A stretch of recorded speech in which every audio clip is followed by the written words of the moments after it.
চেয়ারম্যানের পোলাপানে গুলোকে ঝামেলা বাঁধাইছো না, এখন পাঙ্গা নিছো, এখন ঝামেলা মেটানোর জন্য প্রস্তুত থাক। আপনার মতো আমরা এত ডরাই না।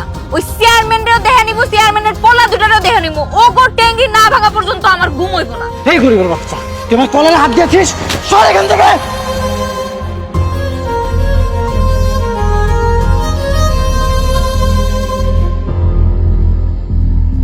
বাহাদুর, ওকে ভালো মতো পানিতে চুবা।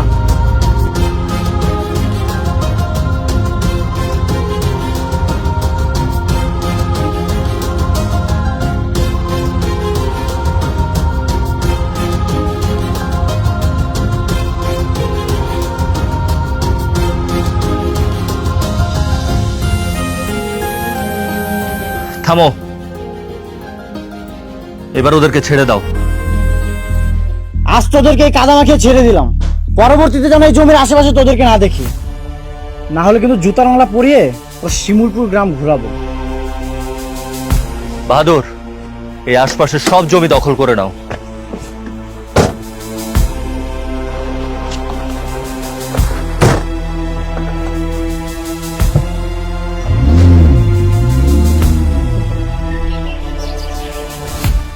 ওই জাফর ভাই, গ্রামে তো একটা ঝামেলা হয়ে গেছে রে। কি হইছে? আরে ওই যে শাকির চাচা রে চেয়ারম্যানের পোলাপান ধরে মারছে। হায় হায়, বস কি? সাথীরও মারছে? ও স্বাধীনও মারছে, যারা ওখানে ছিল সবাই রে মারছে, মায়েরা কাদার পিঠে হালাই দিছে।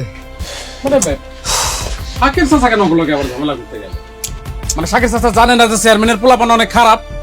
হইরেই তো, খামোকা ওগুলোকে ঝামেলা করার কোনো দরকার ছিল?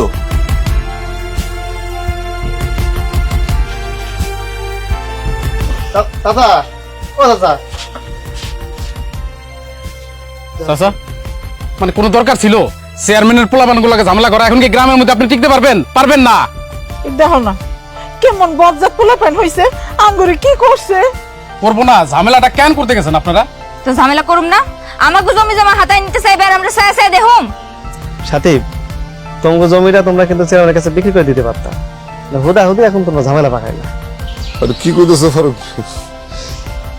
আমার বাপ দাদার জমি, আমার একমাত্র এই এক টুকরা জমি আছে, এটা আমি চেয়ারম্যানের কাছে বেচে দিব।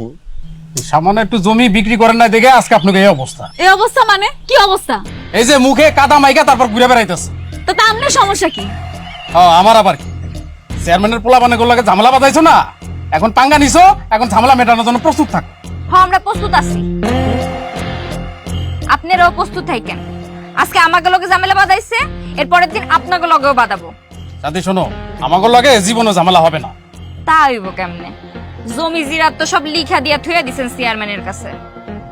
শোনেন, আপনাকে মতো আমরা এত ডরাই না।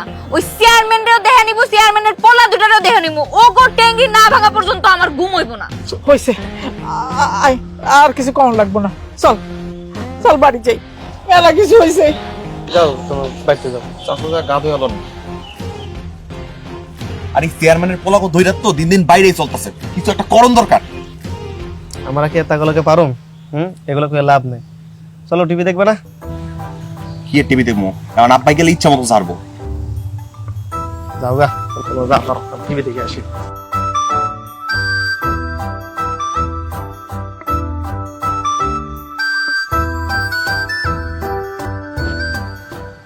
রাফসান, তোমার চা দিমু নাকি?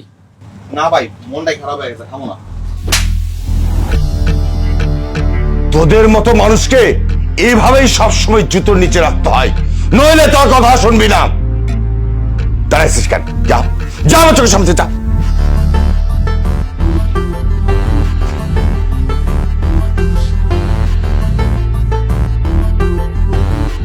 শাকির আলী কি ওর জমিতে আসবে, নাকি ওর জন্য আমাকে অন্য ব্যবস্থা করতে হবে?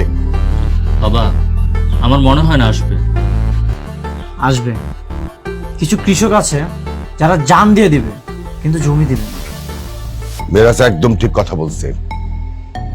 এত কিছু করার পরও শাকির আলী যখন তার জমি বিক্রি করে নাই, তখন সে সহজে হাল ছাড়বে না। ওর জন্য অবশ্যই আমাদের কিছু একটা করতে হবে। বাবা, শাকির আলীর 3টা মেয়ে আছে, বড় মেয়ের নাম সাথী।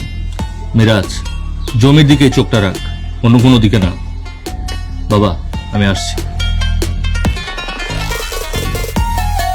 যেদিকে চোখ রাখলে কাজটা হবে সেদিকেই তো চোখটা রাখতে হবে, তাই না বাবা?